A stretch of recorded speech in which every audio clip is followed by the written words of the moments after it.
Video games are built on good art design. Maybe this is why they work so well with the horror genre. When you're tasked with scaring audiences, what better way to do so than with frightening imagery? Combine this with an enemy and you have the fuel for terror. Game designers have crafted some truly horrid monstrosities that have seared themselves onto our brains. Here are 5 of the most nightmare-inducing ones. Number 5. Pyramid Head. Pyramid Head is a corny concept that should not have worked. Take a gross-looking human and put a pyramidal helmet on his skull? Seriously? Yep, serious were the artisans behind Silent Hill, and seriously do we take him. There's something so inherently off-putting about Pyramid Head that leaves you feeling anxious and uneasy whenever he comes on screen. No matter the incarnation, there's a reason he's as scary as he is. He is a video game icon.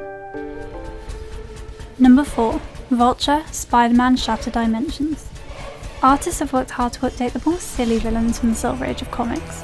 Spider-Man's rogues gallery has been ripe for this modernisation, but in Shattered Dimensions they may have taken it too far with Vulture.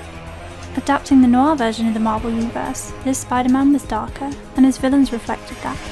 Enter Adrian Toombs, a circus freak that resembles an avian humanoid. With a screechy voice, sharp teeth, and cannibalistic instincts, the noir Vulture made for a tense encounter against the monochrome scheme.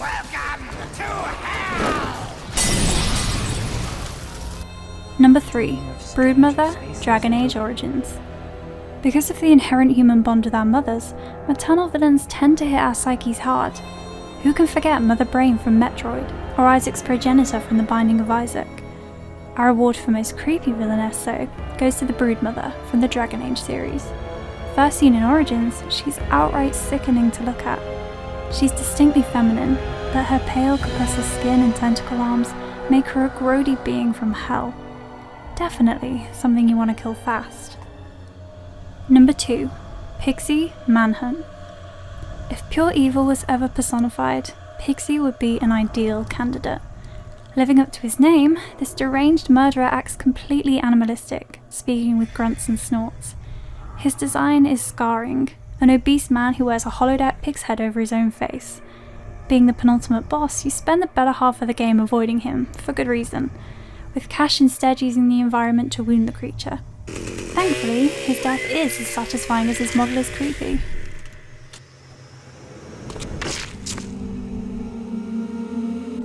Number 1. Guardians, Dead Space. As an overall horror package, Dead Space was superb. While taking influences from Alien, its extraterrestrial enemies, the Necromorphs, couldn't be any more different from the Xenomorph. The sheer diversity of them was insane, but even more astounding was how each managed to be nightmarish in its own way. For our money, the worst of the worst goes to the Guardian. Due to their lack of mobility, these Necromorphs aren't seen as much, but that's probably for the better. The blood-curdling scream sets the stage for the abomination awaiting you. A decaying human alien carcass fused to a wall of flesh. Gory appendages fling out from its body, attempting to drag Isaac to a deadly end. Every time you fight one, you better end things fast, lest this Lovecraftian thing send chills down your spine. The worst part is knowing that it's an actual human still suffering from a forced mutation by the marker. And that's all we've got. 5 of the most nightmare-inducing designs for video game villains. Have you ever been terrified by an NPC or enemy's appearance? Let us know in the comments below, and be sure to subscribe to Flickering Myth for more great content.